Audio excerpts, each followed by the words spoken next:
Muy buenos días. Esta es una nueva sesión del seminario de investigación del posgrado en Ciencias y Tecnologías de la Información. Hoy es jueves 28 de septiembre del año 2023 tenemos el día de hoy una invitada muy reconocida en el ambiente de las ciencias de la computación que viene a presentarnos parte de su trabajo de investigación.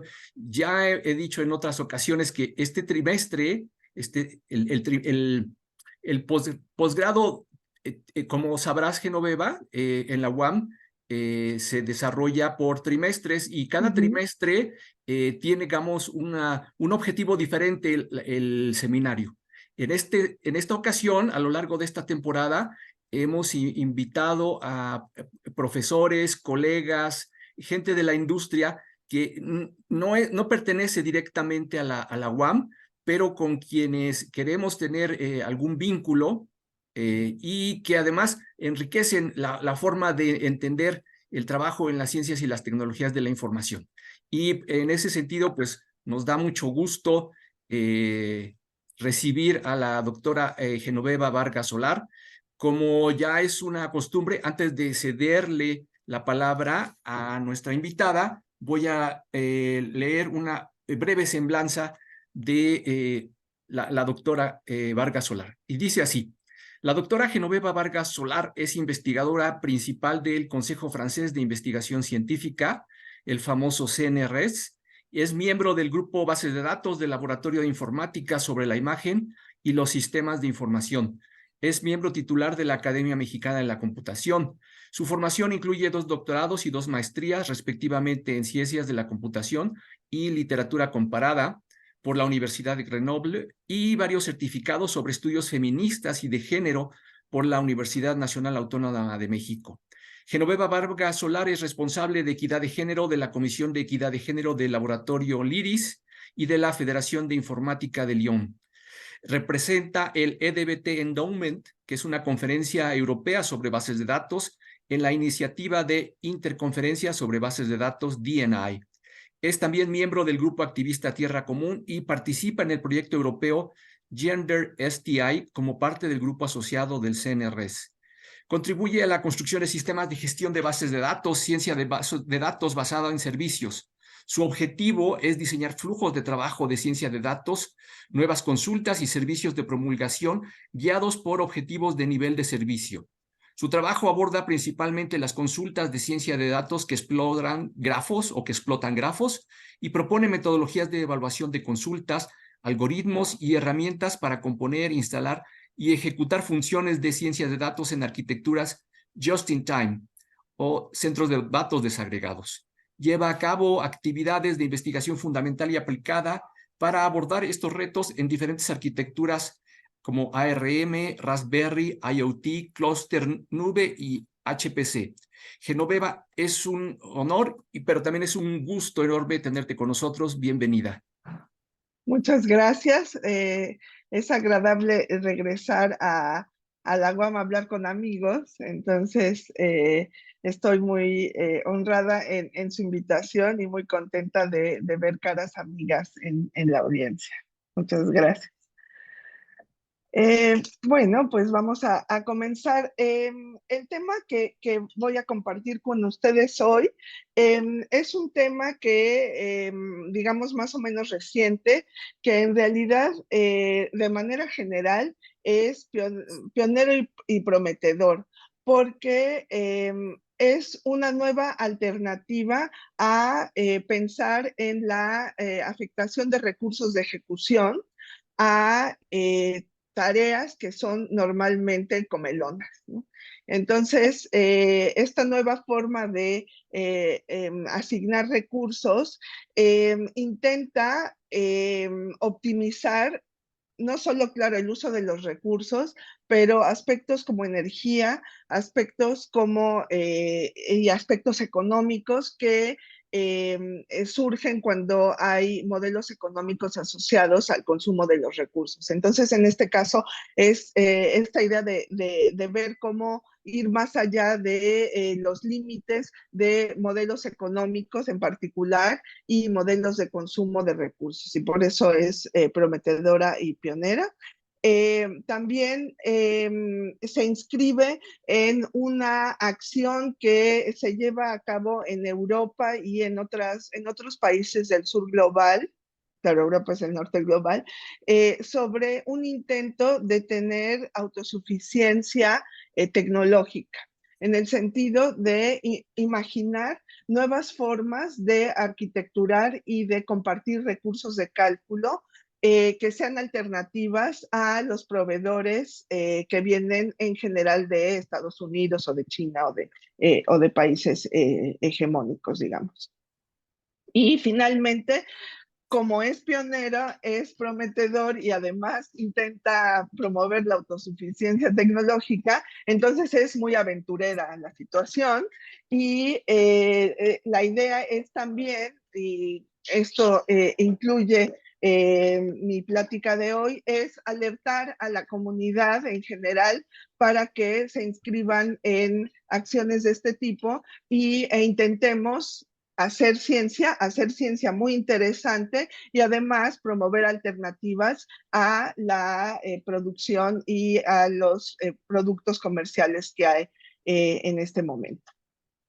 Entonces, la idea de la conversación que quiero tener con ustedes hoy es ver cómo vamos hacia la noción de centros de datos desagregados y en particular voy a usar la ejecución de pipelines de ciencia de datos como un ejemplo de aplicación que puede beneficiarse de este tipo de arquitecturas.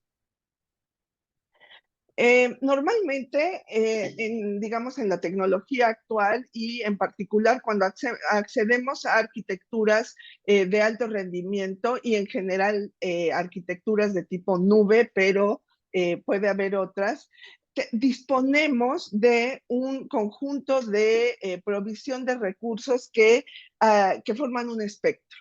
Y el espectro va desde dispositivos con capacidades de cálculo importantes que habitan en el entorno y que ahora se conocen como IoT, soporte de cálculo de centros de cálculo, digamos, organizacionales o institucionales que ofrecen recursos de cálculo y luego centros de cálculo, digamos, de alto rendimiento con ciertas calidades que permiten ejecutar procesos caros en términos de consumo de recursos. Y entonces, a lo largo de todo este espectro, la idea, bueno, la pregunta que alguien que va a ejecutar una tarea de cálculo es saber en dónde va a instalar esa tarea y en qué nivel del espectro la puede distribuir.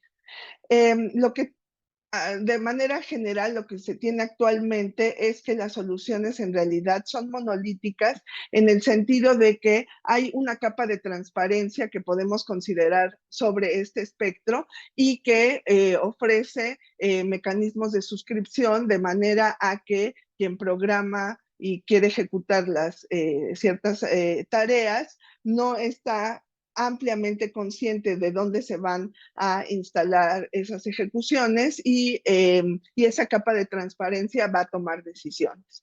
Y lo importante es que si esto se traduce a un acceso de recursos con un modelo económico como el Pay as you go, entonces el aspecto monolítico también se va a traducir en un modelo de suscripción a un conjunto de servicios, diferentes servicios a los que vamos a acceder en términos de recursos de cálculo y en realidad el modelo Pay as you go no es exactamente provisto a grano fino. En realidad es una suscripción como la del teléfono, ¿no? Celular. Tenemos tantos mensajes, tantas llamadas, etcétera. Aquí lo mismo, tenemos acceso a tal capacidad de almacenamiento, de cálculo, distribución distribuida en diferentes lugares geográficos, y luego un número de consultas, de accesos que podemos tener, y eso bajo a un precio específico, ¿no? Entonces nunca vemos a grano fino qué es lo que verdaderamente están consumiendo nuestras aplicaciones o nuestras tareas, y que estamos desperdiciando. Ahora, esto, como no vemos el espectro, en general, la toma de decisiones de distribuciones de carga, en general funciona de manera a que cuando tenemos actividades caras en términos de ejecución, eso es delegado a los data centers o a servidores con más o menos alta capacidad de cálculo, y luego las tareas que son, digamos, menos caras se dejan en las partes altas, que se llaman fog y edge, al lado del espectro. Pero esto vamos a ver en nuestro postulado, en nuestra investigación, que no es exactamente muy pertinente, y que en realidad se podría tener una distribución mucho más interesante, sobre todo cuando las tareas que queremos ejecutar tienen que ver con el procesamiento de datos.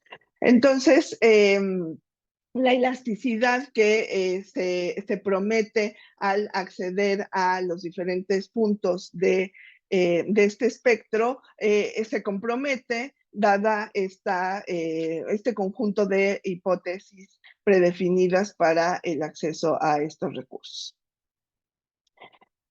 Ahora, en respuesta a esto, existe desde hace unos 5 años una idea de poder desagregar los centros de cálculo.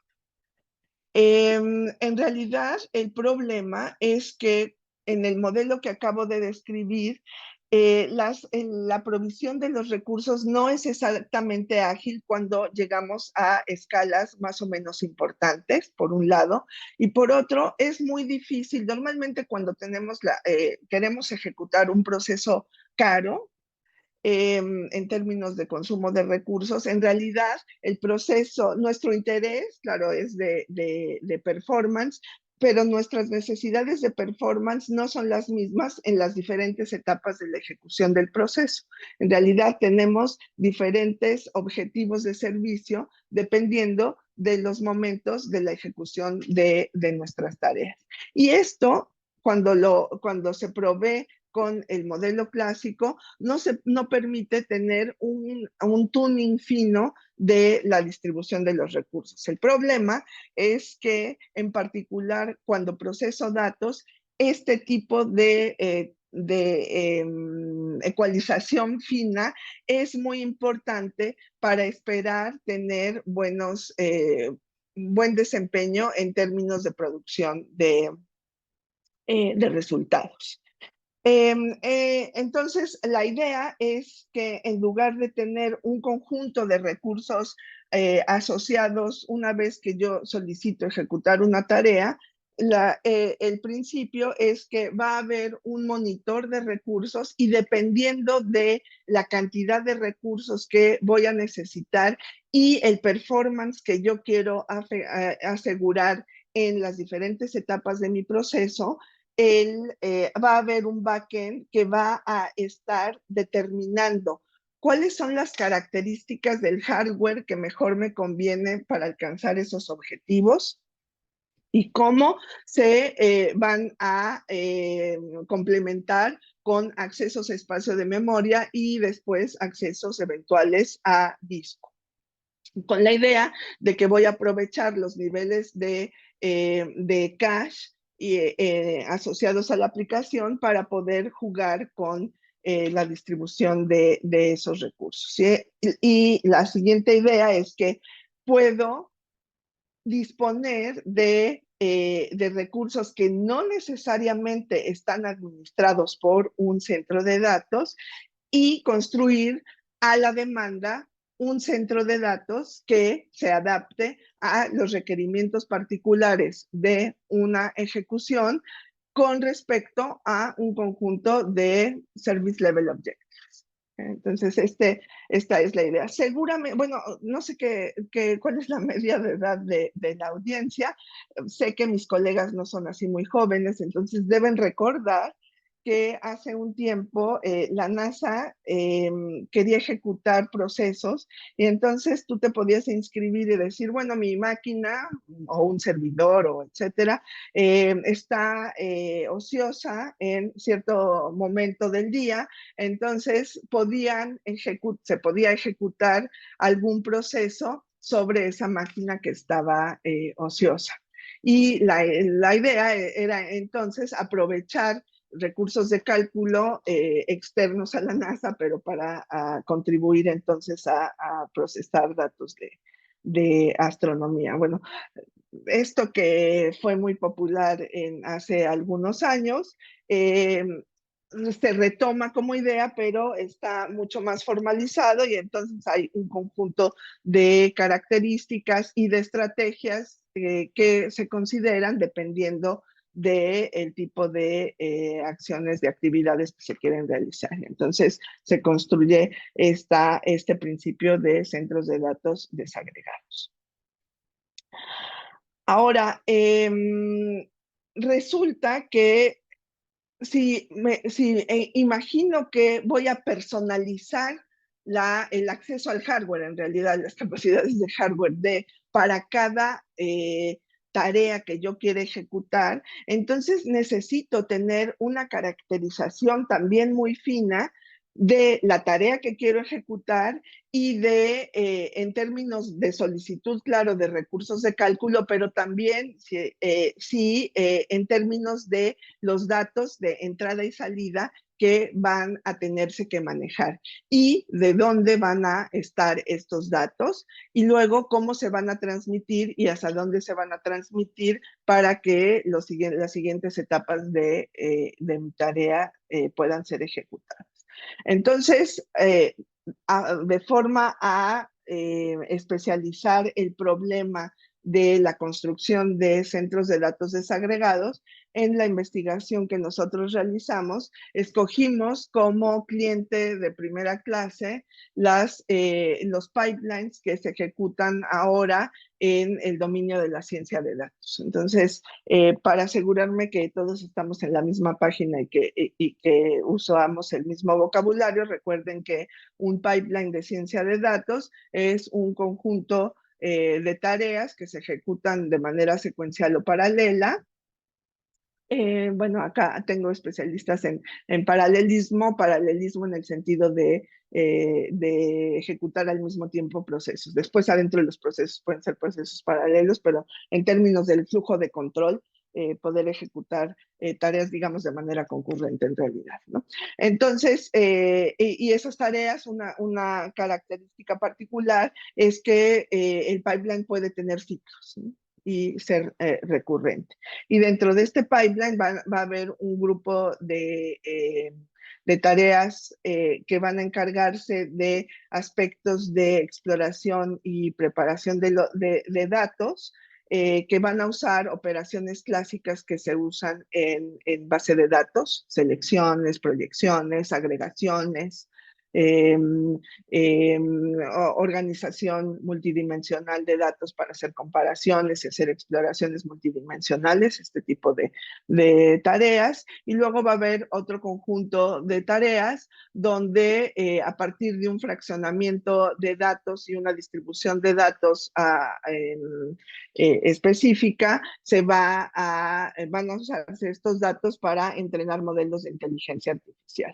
Y el entrenamiento de los modelos de inteligencia artificial va a estar acompañado de dos momentos importantes, el entrenamiento y la prueba del modelo, con una serie de tareas de evaluación donde va a haber un cálculo de scores de precisión y un cálculo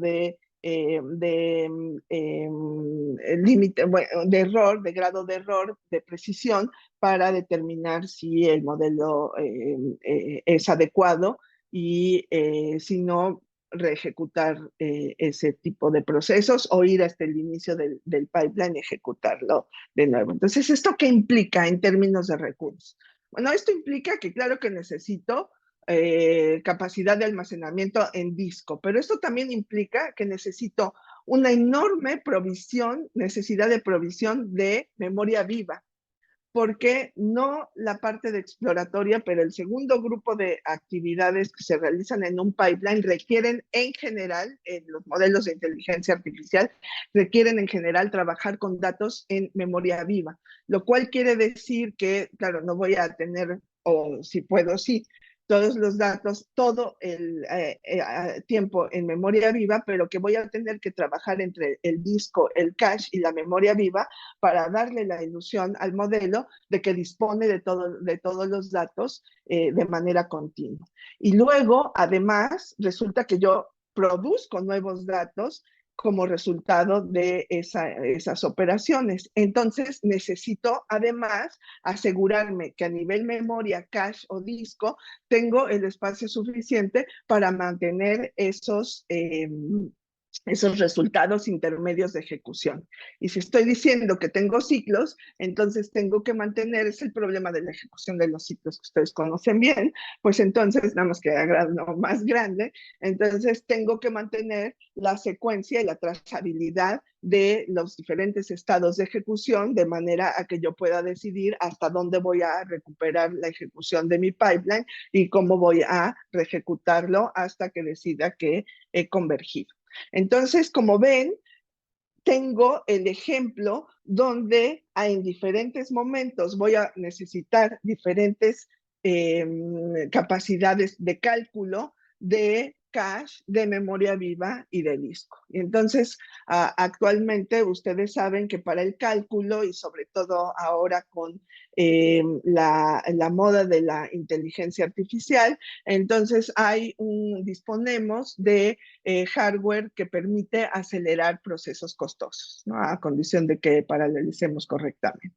Entonces, la pregunta que alguien se puede hacer con respecto a un centro de datos es en qué momento y qué me va a permitir decidir si voy a dar un GPU al entrenamiento de un modelo o un tensor o etcétera, diferentes mecanismos de cálculo de los que puedo disponer para que en todo este proceso que estoy describiendo se realice en tiempo razonable.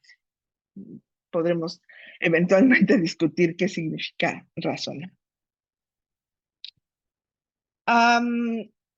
Ahora, esto simplemente para ver para hacer un zoom in en la parte de los pipelines, entonces ya dije que son procesos complejos y repetitivos, tienen esta forma general, donde hay, como dije, fases de exploración y preparación, de insight y foresight, y después mucha necesidad, por ejemplo, de visualización y de cálculo de capacidad, de precisión, ¿no? Y de niveles de error. Ahora, desde el punto de vista de ejecución, ¿qué significa tener este tipo de pipeline? Bueno, en realidad, un aspecto muy interesante que define este tipo de pipelines es que vamos a combinar el flujo de control propio del pipeline, que como dije puede ser secuencial o puedo tener ramas de ejecución, y dentro de ese flujo de control va a estar determinado por el flujo de datos que se va a vehicular a lo largo de todas las actividades.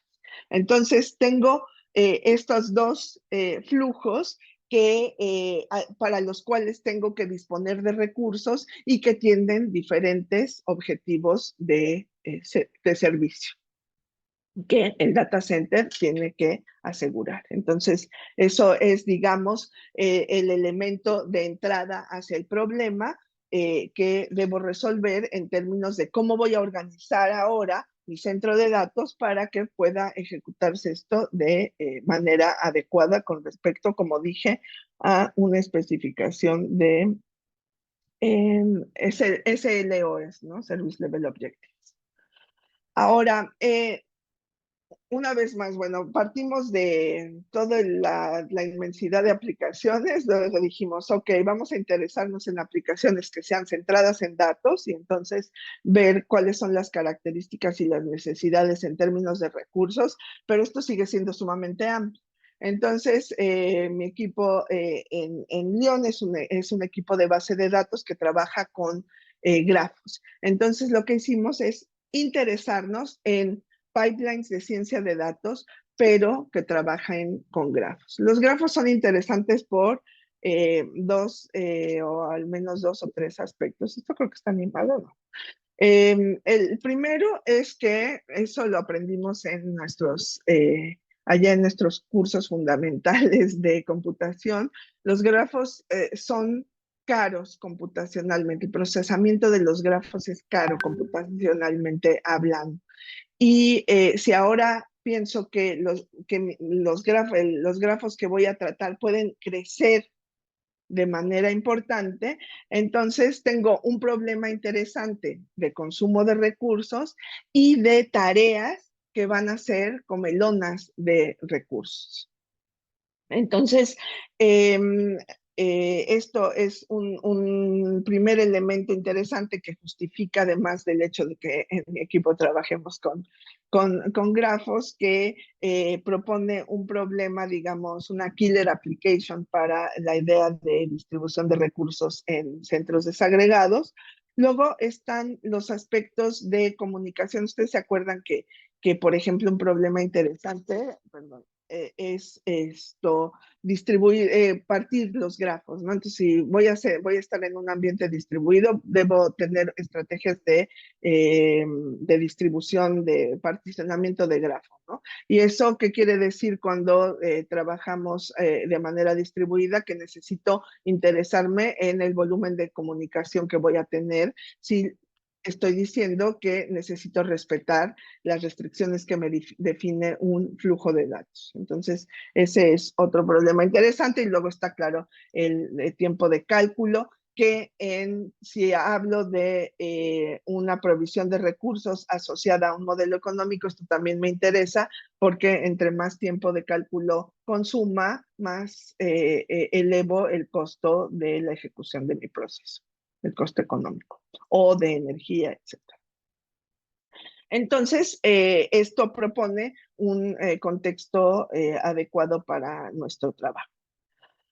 Ahora, un aspecto que es importante señalar es que de todas maneras no existe en este momento histórico estrategias y patrones bien establecidos para controlar la ejecución de pipelines de ciencia de datos. Por el momento, las soluciones que existen son muy artesanales y la ejecución de las soluciones es también muy artesanal o implica mucha toma de decisiones semiautomática.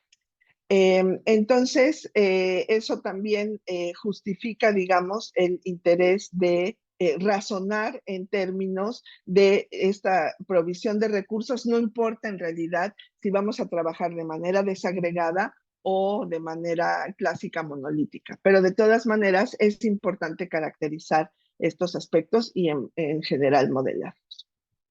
Y luego, otro aspecto importante es de esta noción de artesanal de construcción y de ejecución de recursos, es que normalmente las diferentes herramientas que se usan para ejecutar y para programar este tipo de pipelines son diferentes, no vienen de proveedores diferentes. Y ustedes saben que la integración de aplicaciones es un problema en sí mismo. Entonces, no solo tengo el diseño y la toma de decisión de cómo voy a ejecutar mi pipeline, pero también cuáles son las herramientas de las cuales voy a disponer y cómo las voy a combinar para que su ejecución sea posible, ¿no?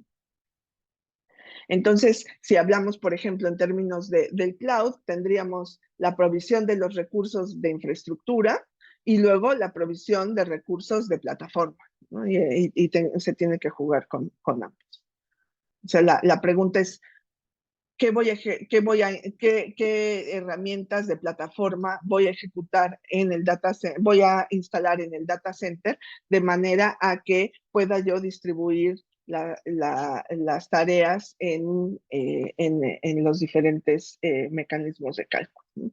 Y entonces, bueno, pues este es el problema, ¿no? La idea es construir una solución, digamos, si vamos más allá de esta idea de centro de datos desagregado, una solución que sea just in time, ¿no? Entonces, en el momento en que necesite ejecutar ciertos elementos de mi pipeline, voy a disponer de los recursos de infraestructura y de plataforma necesarios para ejecutar esa tarea. Entonces, nosotros en nuestra investigación, esto es un proyecto que tenemos con la Universidad de Arizona y con la Universidad de las Américas en Puebla. Tenemos, digamos, una hipótesis, que es que podemos construir una solución just in time adaptada para la solución de ejecución de pipelines de ciencia de datos que trabajen con grafos. Esa es la hipótesis. Y luego, pues al final de cuentas, en particular en mi equipo, pero en México, somos gente base de datos, y cuando hablamos de pipelines y de flujos de datos y de flujos de control, rápido viene a nuestra cabeza la ejecución de consultas.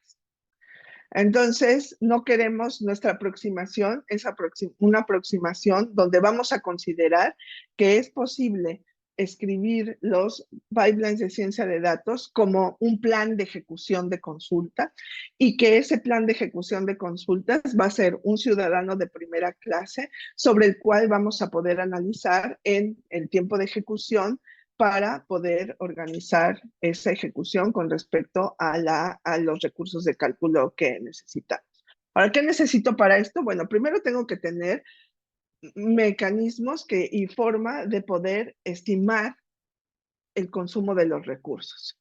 Esto en base de datos, por ejemplo, pues está integrado en el kernel de un DBMS, si hablamos de un DBMS relacional. La idea es entonces ver cómo revisitar las soluciones que existen de este tipo de estimaciones, pero esta vez para operaciones que no son relacionales y para estructuras de datos que tampoco son relaciones. En este caso son grafos. Y luego se necesita además tener formas de definir los SLOs, y con respecto a eso ver cómo entonces va a trabajar la arquitectura. Obvio que estamos en la era de casi el post-cloud, ¿no? Ya el cloud es una solución popular, y normalmente cuando usamos recursos en general de centros de cálculo o de nube, etcétera, pues trabajamos con virtualización, ¿no? Entonces la idea es ver si la virtualización puede ser una solución adaptada para construir estas arquitecturas, estos centros de cálculos desagregados ad hoc a la ejecución de un pipeline. La respuesta es que sí. Y nosotros lo que hicimos es proponer un sistema que se llama JITA4DS, Just in Time Architecture for Data Science. Y empezamos a hacer simulaciones primero, y luego una construcción material de centro de datos que pueda ser desagregado y que pueda ser adaptado para la ejecución de los pipelines. JITA4DS tiene esta cara. Primero que nada, disponemos, claro, de un pool de recursos de cálculo. Ese nos lo ofrece Arizona, que tiene un data center con disposición de diferentes dispositivos de cálculo, de storage, etcétera. Y vamos a disponer de este pool, y luego dada una solicitud de ejecución de un pipeline, lo que va a generarse es una virtualización de los recursos de cálculo que potencialmente se necesitan para ejecutar ese pipeline. A partir de este conjunto de recursos y dependiendo, esto es dinámico, digamos que el reto es que esta construcción a este nivel del Virtual Data Center pues es dinámico, ¿no? Entonces, a partir de esta virtualización, a medida que vaya habiendo solicitudes de ejecución de las diferentes tareas que componen el pipeline, entonces va a haber data center virtual que las va a proponer. Entonces, esto es el backend. Ahora van a ver qué pasa con el Edge, porque yo prometí que íbamos a estar en un aspecto. Y luego de lo que se dispone, que digamos este es la cabeza, bueno, el cerebro la arquitectura, es un layer que va a estar observando la ejecución de los procesos y que entonces va a ayudar a la toma de decisiones, sobre todo de cómo esto va a funcionar en tiempo de ejecución. Entonces va a disponer así de varios según los pipelines que se quieran ejecutar. Ahora, para construir y sobre todo para decidir cómo hacemos este famoso cerebro, resulta que hicimos varios experimentos. No solo nos contentamos con tener la infraestructura que nos ofrece Arizona, pero nos interesamos en tener, digamos, diferentes tipos de soluciones de acceso a recursos, inclusive recursos que vienen en proveedores comerciales del cloud. Y también definimos un conjunto de herramientas de plataforma sobre las cuales ejecutamos ejemplos de pipelines para entender en realidad, el primer problema que hicimos fue entender cómo estimar los recursos y cómo hacer esta provisión de recursos de manera fina, ¿no? En la toma de decisiones de manera fina. Entonces, a nivel plataforma, consideramos que de todas maneras siempre vamos a necesitar Spark para hacer la ejecución de la consulta, o sea, del pipeline en sí mismo, y sobre todo porque la verdad simplificamos el problema, ¿no? Entonces, Spark nos ofrece un conjunto de modelos de IA y operaciones, digamos, de preparación, etcétera, como las que describí, agregativas y asociativas, y entonces el kernel ya lo ofrece y además se ocupa de la ejecución paralela de eso de manera transparente. Entonces, la dificultad de la ejecución paralela la esconde Spark. Luego necesitamos distribución de storage de datos y entonces usamos HDFS para el storage y luego usamos un conjunto de pruebas y hay una versión de TPC-H que es un benchmark conocido en base de datos que permite entonces ofrecer consultas complejas y asegurarse que todo el mecanismo funciona de manera adecuada. Y trabajamos con 3 soluciones, con el LNS en México, con el Laboratorio Nacional de Supercómputo del Sureste en México, con una plataforma que existe aquí en Francia que se llama Grid 5000, por los 5000 nodos, en realidad son más nodos, pero bueno, empezó con 5000 nodos, y luego con Azure. Lo primero que además hicimos siempre tenemos la idea de, sobre todo cuando trabajamos a nivel cloud comercial, la mayoría de clouds comerciales ofrecen servicios gratis. Entonces tienes un pack de servicios que es como, perdón por la metáfora, pero es como un dealer, ¿no? Entonces te dan la primera prueba para emocionarte y ya luego pues ya pasas la tarjeta, ¿no? Entonces,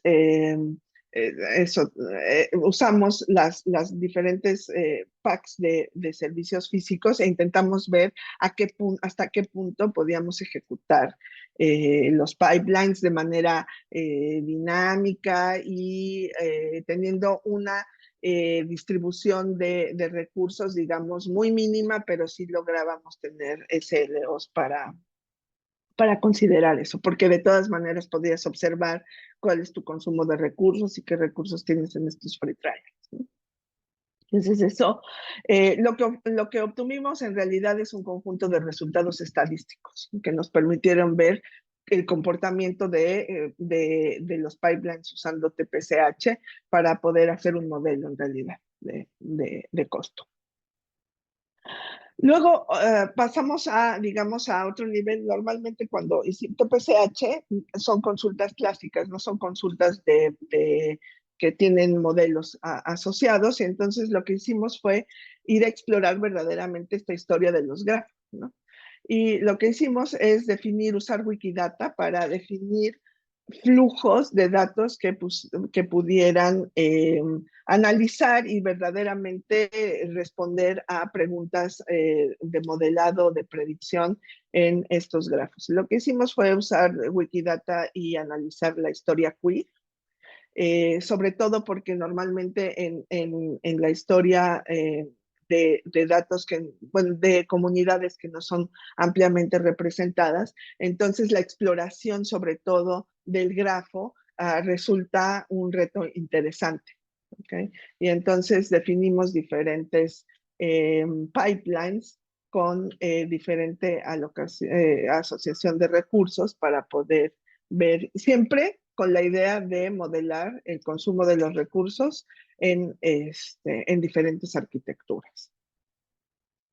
Ahora, ¿qué pasa con el Edge? Cuando empezamos a tocar esto, resulta que empezamos a intentar ver qué aspectos de la ejecución de estos, que para nosotros son consultas, de estos pipelines, se pueden ejecutar en el Edge, cuáles pueden ir a servidores, por ejemplo, los que tenemos en el equipo, en la universidad, y luego qué puede ir a los backends, que puede ser Grid 5000, LNS o un cloud privado.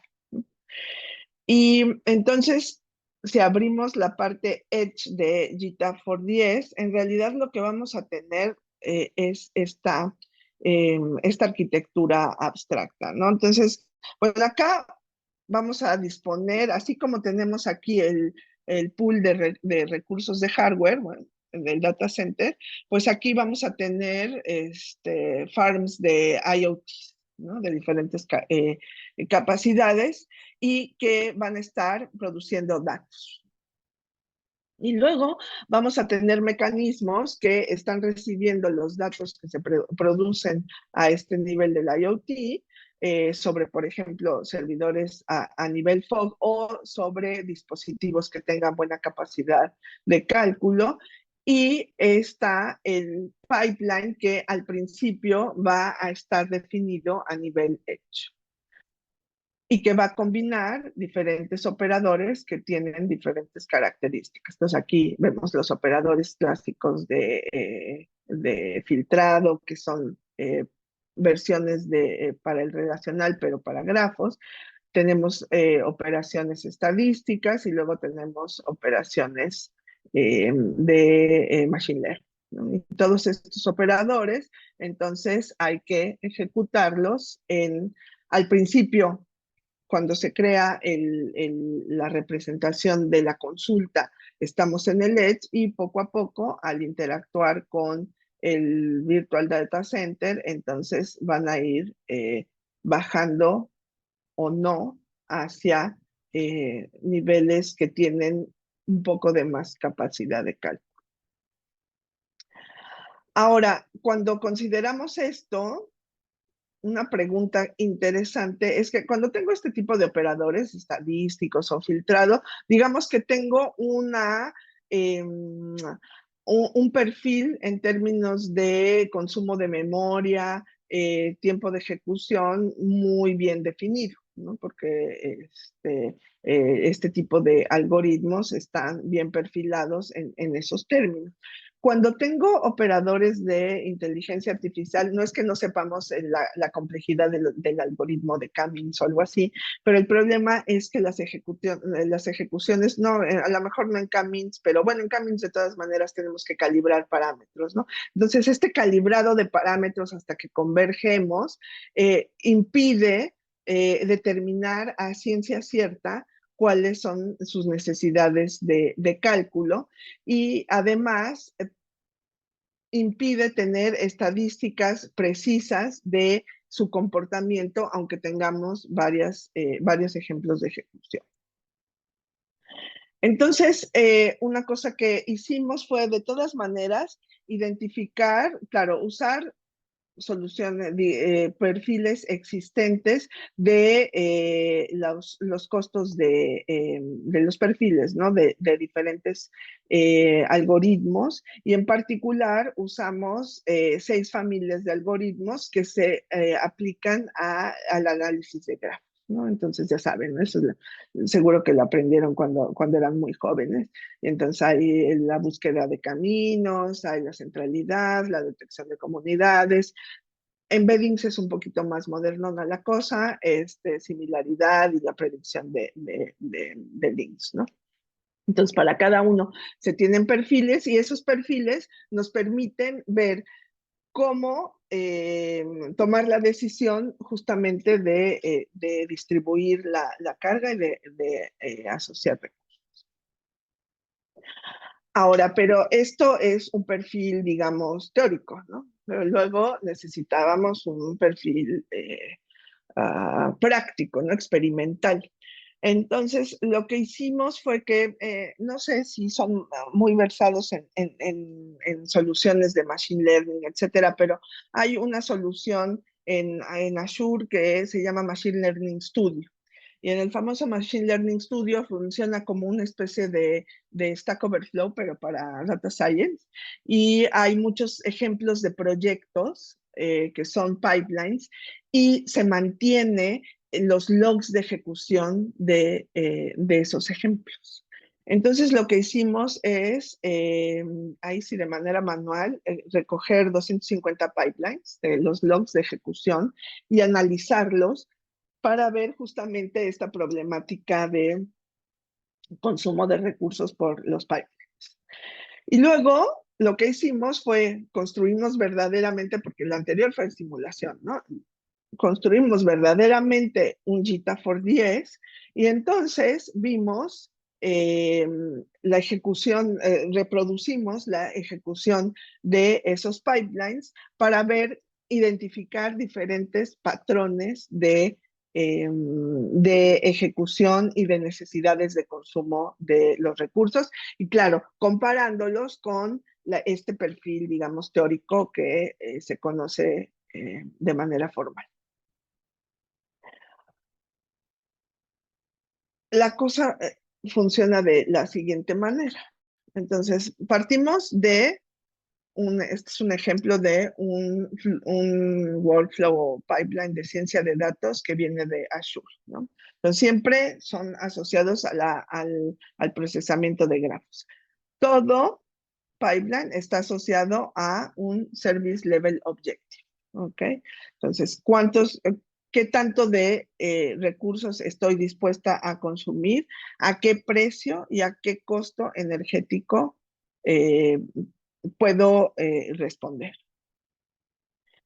Y trabajamos, digamos, de la manera más clásica posible que existe en computación. Trabajamos con compilación. Entonces, a partir de una especificación de este tipo, lo que hacemos son lo siguiente. Compilamos el pipeline para tener una representación abstracta del plan de ejecución. Si han usado Spark, por ejemplo, ya se acuerdan que Spark le genera un grafo de ejecución, ¿no? Que es un DAG, etcétera, y que tiene protocolos de ejecución, es lazy execution, ¿no?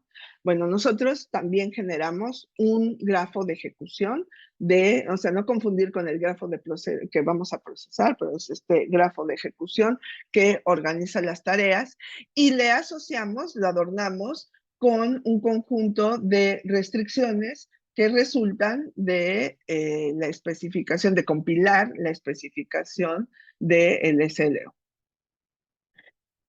Una vez hecha esta representación, entonces Jita 10 la consume y lo que genera es un demonio de ejecución que tiene tres elementos principales. Un administrador de la aplicación, o sea, del pipeline del DAG que acabamos de construir, un conjunto de el administrador de los workloads y luego un administrador de recursos, que es ese cerebro que les mostré de manera abstracta, pero esta vez tiene estrategias implementadas y va a ser el módulo encargado de la provisión de los recursos.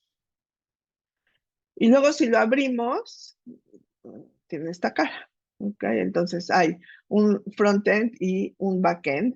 Y lo que hicimos es asociar recursos concretos. Esta vez sí vienen de Arizona. Entonces, escogimos CPUs Xeon dentro del backend. Tenemos entonces el DAC, que es el que observan aquí. Y luego, para poder hacer la decisión, digamos, una primera aproximación de asociar recursos, lo que dijimos es que la estrategia iba a ser que los recursos que tienen baja capacidad de cálculo iban a ir en el front-end, o sea, lo que sería el edge, y los recursos de alta capacidad de cálculo o más, así, más poderosillos, entonces iban a ir en el backend. Luego, claro, hay un mecanismo de comunicación y va a haber el mecanismo que va a usar estos recursos en cada nivel y que va eventualmente a decidir si hay algunos procesos que requieren de más recursos y que entonces tienen que ir al backend, o bien que son suficientemente light como para que sean asociados al frontend. Y luego para la experimentación, en realidad lo que buscamos es modelar estrategias, patrones de estrategias al menos genéricos. ¿Okay? Aunque después, durante la ejecución, haya que hacer una toma de decisión más fina, pero teniendo patrones genéricos, entonces después la toma de decisión fina, pues es escoger un patrón o el otro. Una forma de simplificar. Entonces, las preguntas son, por ejemplo, ¿cuánto es benéfico asociar cierto workload a ciertos recursos? Que esto es, digamos, el BABA de la distribución de cargas, creo yo. Luego, qué tareas tienen que ser asignadas al frontend y al backend. Y luego, en términos de comunicación, cómo va a convenir llevar las tareas de un lado a otro. Ahora, una particularidad de nuestro problema es que los datos pueden ser voluminosos. Entonces está el costo de transmisión y luego está el poder tener suficiente memoria y disco para poder albergar a los datos que vienen con el proceso. O bien repartir los datos y entonces solo mover procesos. Pero bueno, ese es un problema clásico que tenemos, ¿no? en distribución en general. Y luego probamos diferentes estrategias de calendarización para ver, estimar pues el comportamiento de nuestra JIT410, esta vez verdadera, y luego quién funcionaba mejor para qué tareas, quién en el sentido de CPUs o ARMS, etcétera, para ejecutar esas tareas.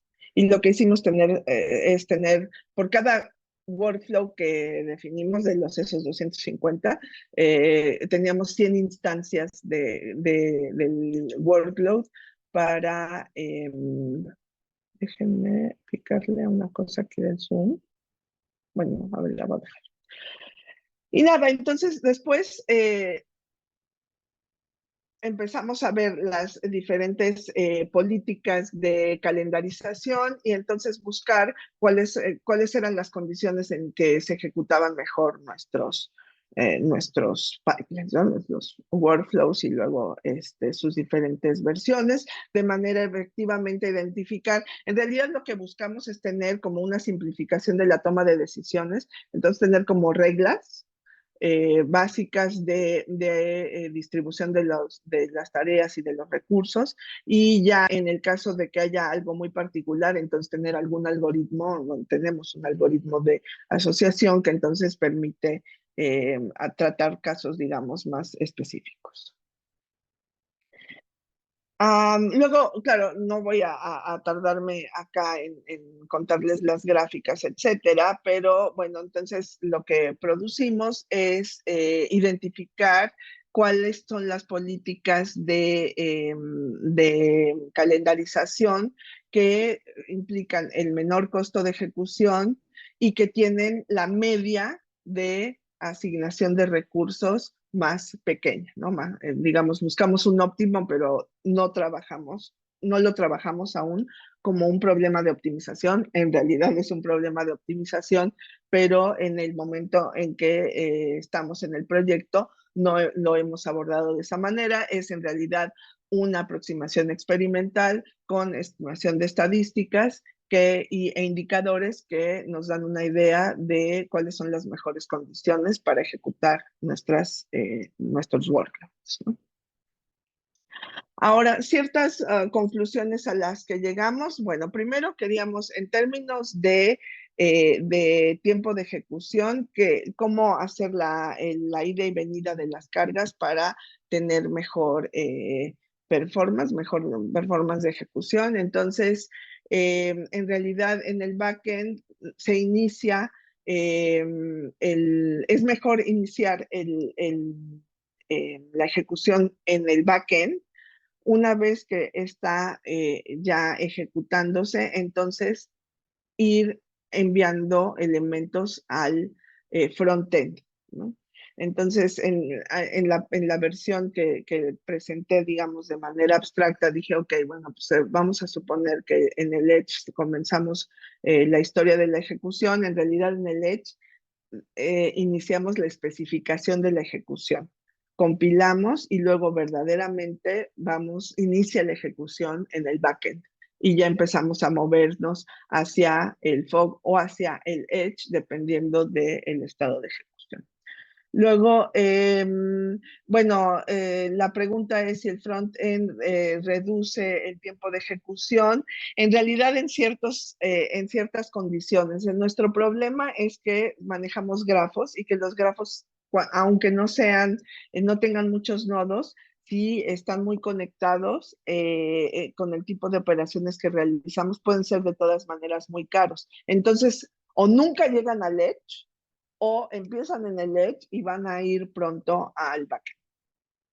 Y luego finalmente con respecto a los costos de comunicación y de transferencia entre los dos niveles, en realidad todo depende de el pipeline que estamos generando, pero ir del front-end estar en el frontend reduce más o menos al más del 50% el tiempo de ejecución, lo cual no es una cosa muy espectacular ni un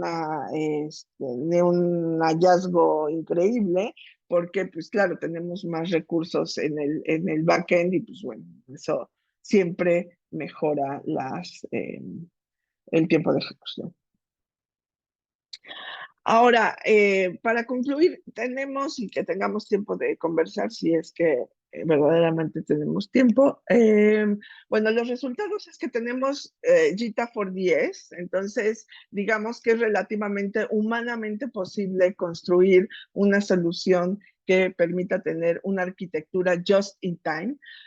Ahora, es mucho decir que tenemos un centro de datos desagregado, pero es un primer kernel que nos permite ver la complejidad del problema y al menos para ciertas características de los diferentes ambientes, sobre todo del laboratorio de Arizona y el LNC en México, es posible imaginar para ciertos casos una solución del estilo. Se necesita trabajo importante hacer para verdaderamente generar estadísticas representativas y tener una toma de decisiones mucho más precisa y más formal. Y sobre todo, la complejidad de la toma de decisiones puede ser importante por el volumen de datos que se tiene que manejar en tiempo real, ¿no? En tiempo de ejecución. Y entonces hay trabajos que lo que hacen es aplicar heurísticas, entonces volver a como un bootstrap y usar mecanismos de inteligencia artificial para tomar la decisión. Pues nada, para concluir, bueno, es original, ya dije porque de la idea del centro de datos desagregado es original. Nosotros creemos que se necesita, digamos, una solución holística que considere tanto a nivel aplicación todo el stack para que la solución sea interesante y de todas maneras hay muchos problemas importantes sobre los que nos podemos basar, como son el cómputo autonómico, que tiene años de existir y que puede ser una entrada interesante para eso. Y yo, claro, no hago todo, no hice todo sola.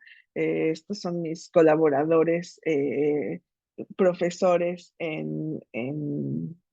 para el proyecto y bueno, tenemos un gran número de estudiantes en nuestras diferentes instituciones que nos han ayudado a avanzar en esta investigación. Muchas gracias. Gracias a ti, Genoveva. Me dejas con muchas preguntas, todas muy interesantes y lleno de ideas.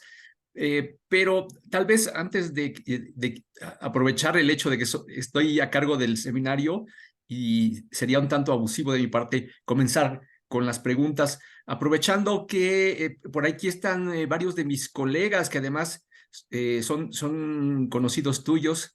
Saludamos, por Sí, ejemplo, a Elizabeth Pérez, a Graciela Román, a Manuel Aguilar, a Miguel Castro. Por ahí también vi a José Luis Quirós. No sé si alguno de sí. ellos o nuestro público de estudiantes quisieran hacerle alguna pregunta a la doctora Vargas Solar. Recuerden que pueden hacerle preguntas por la vía Pueden del chat, escribir también, ¿eh? Ajá. exacto, por la vía del chat o por micrófono si están a la mano. Bien, en tanto se animan, yo te quiero hacer un par de preguntas, Genoveva.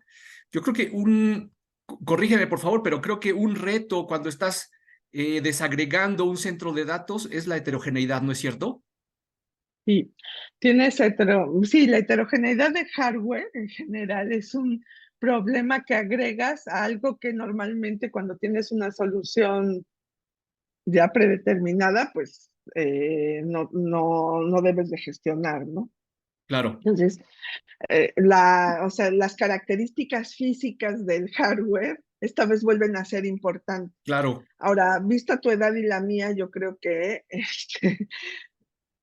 o sea, eso en el tiempo en que estudiamos era popular conocer, por ejemplo, la arquitectura del procesador y etcétera, ¿no? Luego tuvimos una fase de transparencia y creo que ahora un aspecto, bueno, que a mí me parece muy interesante y genial porque me gustan los fierros, pues es volver a tener eso, pero ahora con gran diversidad, etcétera. Entonces, es... es una dificultad, pero yo creo que también es un punto de interés. claro, claro, sí. Veo por ahí que una manera de abordarlo, porque tú dices, es interesante regresar a conocer con más detalle las arquitecturas. La diferencia es que hace 20, 30 años, pues no había sino unas cuantas arquitecturas, ¿no? Exacto, Y el día sí, de hoy tenemos una cantidad bárbara sí, de arquitecturas en las que yo creo que es muy difícil que haya un especialista que las conozca todas. Entonces, todas, claro. por ahí te vi en una de tus slides que tenías el logo de Dockers, ¿no? Entonces yo Sí, imagino que los contenedores es una herramienta es de una la que no forma, puedes claro. prescindir. No, no, no. No, o sea, en realidad, claro, hablé de virtualización, pero en realidad usamos dockerización.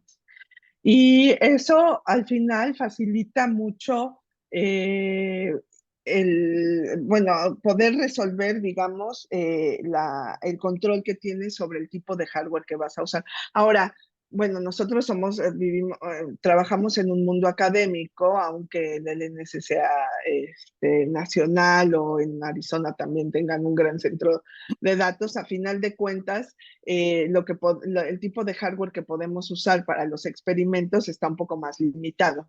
Ujú. Entonces, eso permite, digamos, sobre todo entender el problema. Claro, claro. Claro que habría una fase ya de pasar a escala y quizá trabajar con un contexto industrial para verdaderamente hacer una diversidad de, de hardware. Perfecto, muchas Gracias. gracias. Mira, ahí está ya levantando su manita la Gracias. doctora Graciela Román. Adelante, por favor, Chela, bienvenida. Tu micro. Hola, Graciela. Gracias. Hola, muy buen día aquí. Muchas gracias, Genoveva. Me encantó mucho la presentación. Sí, para mí realmente pues es asombroso cómo todo lo que ha surgido, la tecnología que nos ha invadido últimamente, pues ya nos abre un panorama enorme de investigación.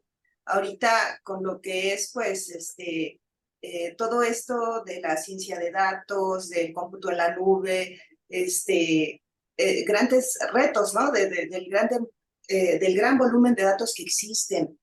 Entonces, me encantó. Muchas gracias. Es realmente, Bueno, tú eres una experta en distribución de sí, es lo carga, que entonces estaba ahí viendo. tienes todo un espacio de Claro. trabajo muy interesante. Ese Y sí, problema, uy, siempre va a estar ahí presente. yo creo que sí.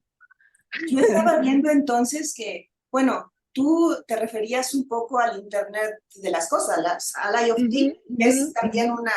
un generador de un gran volumen de datos, y la construcción de estos grafos de conocimiento, le llamas Sí. así. Bueno, a ver, pueden ser grafos de conocimiento. De hecho, en el ejemplo que usamos con lo de la Wikidata, sí es digamos, un grafo que puede traducirse hacia un grafo de conocimiento.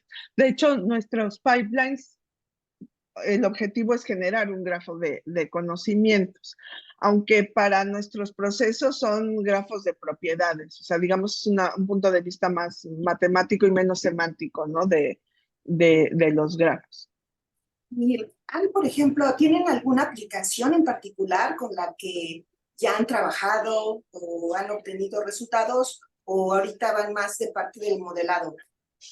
No, tenemos, bueno, esta aplicación del análisis de la Wikidata es para hacer analytics sobre aspectos, digamos, de problemas de ciencias sociales, ¿no? Ujú. Entonces tenemos este problema de ciencias sociales. Luego trabajamos con la identificación, bueno, con el análisis de datos de feminicidio en Latinoamérica.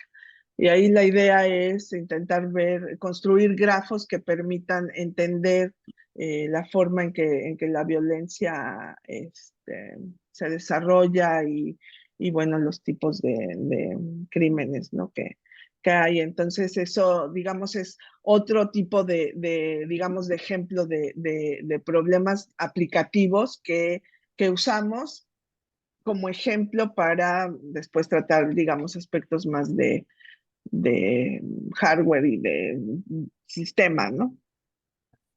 Pues muchísimas gracias. Yo nuevamente agradezco pues tu Un gusto participación. verte Esperamos en, verte en pronto por imagen. aquí. Claro que sí, me va a dar Bueno, mucho gusto. gracias a todos.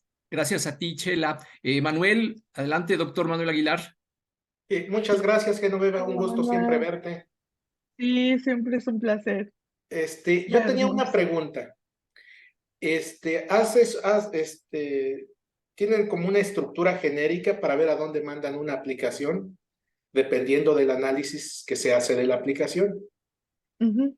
Y a partir de la aplicación construyen un grafo dirigido a De cíclico, ejecución. Ujú. y a partir de ahí empiezan a ver la ejecución para determinar las características de hardware y cómo se va a ejecutar todo eso. Eso Ujú. me recuerda un poquito a lo que en algún momento yo vi allá en Francia también, de la construcción de un modelo de un programa paralelo para Ujú. poder hacer la verificación formal del programa. Y que es exactamente un Sí, grafo que tiene todas las posibles secuencias de ejecución del programa. sí. Y cuando se construía el modelo, uno de los principales problemas es cuando se tenía creación dinámica de procesos o creación de más y más y más, llega un momento en que ya no se puede representar el modelo del sistema, puesto que es tan grande que no cabe en la memoria de la computadora. Ujú. Y entonces se tienen que hacer abstracciones y otras cosas para poder tener en un tamaño razonable el modelo del sistema, el grafo del sistema, y poder hacer Ujú. análisis sobre eso. Supongo que hicieron simplificaciones similares Sí. de ese tipo de grafos, porque si no, resulta extremadamente complicado. Esas simplificaciones, ¿qué tanto les pegaron y qué tanto afectó en la calidad de respuesta o en la calidad del análisis de esos sistemas, de esas aplicaciones? A ver, hay dos aspectos interesantes. Uno es que tenemos pero eso viene del dominio de base de datos, es posible construir un espacio de soluciones limitado, ¿no? Para no tener o sea, para reducir la familia de grafos que va a poder representar tu ejecución. Como tenemos operadores con características, digamos, específicas, entonces es posible que el espacio de soluciones sea reducido. ¿Okay? Entonces, esa es una, digamos, simplificación que tenemos porque determinamos solo un perímetro de operadores que podíamos tener. En cambio, en el problema que tú estás evocando es la programación entera, ¿no? Entonces ahí puedo tener lo que sea, ¿no? En cambio, acá siempre tengo un universo limitado de operadores y eso ya por construcción reduce la posibilidad del espacio de soluciones, más el hecho de que tenemos reglas para reducir, ¿no? Entonces, ese es un primer elemento. Ahora, la limitante es que, por ejemplo, pues no podemos construir cualquier data science pipeline, ¿no? Tienen que ser unos muy particulares. Entonces, no es cualquier aplicación y cualquier cosa que analice gráficos, ¿no? Entonces, eso es ya una limitante. Lo segundo es que cuando tenemos ya el plan de ejecución que vamos a ejecutar, también nuestro plan de ejecución, digamos que es por el momento un toy example, ¿no? Entonces, como hay una personalización en la manera en que asociamos los recursos a ese grafo, entonces el impacto que tenemos en tiempo de ejecución pues no es muy importante, pero eso es porque nuestro experimento está sumamente facilitado, ¿no? Y luego lo que sí es interesante es que para que el grafo de ejecución del el DAG quepa en memoria, lo que hacemos es que en realidad las tareas son de grano muy gordo. Entonces la paralelización en realidad está muy escondida. Y eso permite que a nivel de donde lo vayas a ejecutar, entonces ya el ejecutor, por ejemplo, Spark, ya lo abre y entonces ya tiene, digamos, un grafo a grano fino de lo que tiene que ejecutar, pero lo de nosotros es una cosa muy black box, así muy gordo. Eso tiene muchas implicaciones porque o sea, te estoy vendiendo la idea de que puedo, o sea, el disaggregated data center debe ser una cosa que verdaderamente es lo que necesitas en el momento que lo necesitas, ¿no? Y entonces, esto de tener el grano gordo, pues sí, pero hasta cierto punto, ¿no? Depende del grano de tu tarea. Y luego el resto, pues en realidad es ejecutado de manera clásica. Ok, muchas gracias. Ujú. Eh, no sé si haya en nuestro público más gente que quiera hacerle pregunta a nuestra invitada. Fíjate, Genoveva, ya estamos prácticamente cerrando, pero antes de eso me gustaría reconocer, entre otras cosas, además de la importancia técnica de tu trabajo, algo que mencionaste prácticamente al inicio de tu plática, y es el hecho de que no depender de los proveedores de la nube, ¿no? Yo en particular soy un gran defensor de esa idea. Existen entidades, por ejemplo, entidades del Estado, ¿no? Ya sea en México o en Francia, que no pueden, por ejemplo, te voy a decir a lo que yo me dedico, no pueden confiar su almacenamiento, su storage, a Amazon, Ah, ¿no? ya, pues claro. Claro, a un cloud privado, ¿no? Ujú, Entonces, sí, ujú. los estados tienen que preocuparse por desarrollar en sus centros de investigación soluciones que les permitan implantarse sobre su infraestructura propia, ¿no? Entonces, yo creo que ahí también está el valor de este proyecto que nos has presentado. Mm. Sí, en realidad es que, bueno, ahora es un momento en que, por ejemplo, o sea, la inteligencia artificial está de moda, ¿no? Hay inversión al respecto, pero yo creo que como comunidad científica necesitamos alertar sobre la importancia está bien que se invierta en inteligencia artificial, no tengo ningún problema, pero que se invierta también en la parte esta de tener nuestras infraestructuras Claro, adecuadas a lo mejor, bueno, es que estamos hablando de grandes monopolios, ¿no? Entonces, pero adecuadas a nuestras necesidades, no importa que como no o sea, el número de clientes va a ser menor porque es una solución nacional para, claro, por ejemplo, para el gobierno, entonces limitada, pero sólida y estable, de totalmente. manera a que Total. pueda dar servicio nacional. Te agradecemos mucho el honor de tu visita y de tu exposición, y ojalá que no sea la última, Genoveva. Muchas gracias. Muchísimas gracias por la invitación. Un placer volver a la UAM.